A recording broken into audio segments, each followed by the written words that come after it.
প্রথমেই বলো এইরকম চিংড়ি মাছ দেখে কার কার জিভে জল চলে আসছে। আজ আমি বানাচ্ছি বাগদা চিংড়ি দিয়ে মালাইকারি। মা, আমার মুখে তো এখনই জল চলে এসেছে। দাঁড়াও, আগে বানাতে দাও। প্রথমে নারকেলটাকে কুড়ে নিয়ে নিয়েছি, একটু গরম জল দিয়ে ভালো করে নারকেলটা ভিজিয়ে দিয়েছি। তারপরে কড়াইতে দিয়ে দিয়েছি বেশ কিছুটা সর্ষের তেল, একটু বেশি পরিমাণে সর্ষের তেল দিয়েছি। তারপরে দিয়ে দিয়েছি দুটো মিডিয়াম সাইজের পেঁয়াজটা একটু ভাজা ভাজা হয়ে এলে, লাল হয়ে এলে দিয়ে দিলাম রসুন বাটা দিয়ে ভালো করে নাড়াচাড়া করে নিয়েছি।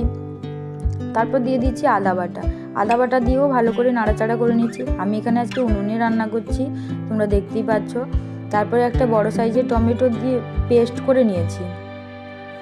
করে দিয়ে দিলাম। তারপরে দিয়ে দিচ্ছি পরিমাণ মতো হলুদ গুঁড়ো, লঙ্কা গুঁড়ো ও লবণ। এরপরে আগে থেকে লবণ হলুদ মাখিয়ে রাখা চিংড়ি মাছগুলো দিয়ে দিলাম। চিংড়ি মাছগুলো দিয়ে ভালো করে এবারে কষিয়ে নেব, যত সময় না তেল ছাড়তে শুরু করে। আমি ভালো করে এখানে কষিয়ে নিচ্ছি, তোমরা দেখতেই পাচ্ছ। একদম আমার কষানো একদম রেডি হয়ে গেছে। এরপরে আমি নারকেলের দুধটা দিয়ে দেব। নারকেলের দুধটা ভালো করে ছেঁকে নিয়ে দিতে হবে। নারকেলের খোসাগুলো আলাদা করে নিয়েছি, ওই নারকেলের দুধটা দিয়ে দিলাম। দিয়ে ভালো করে এখন ফুটতে দেব। ভালো করে ফুটলে তারপরে নামাবো। এখন আমি প্রায় মিনিট 15 মতো ফুটিয়ে নিয়েছি। ফুটিয়ে নিলে তরকারি একটু বেশি সময় ফোটালে কিন্তু তরকারির টেস্ট খুব ভালো হয়।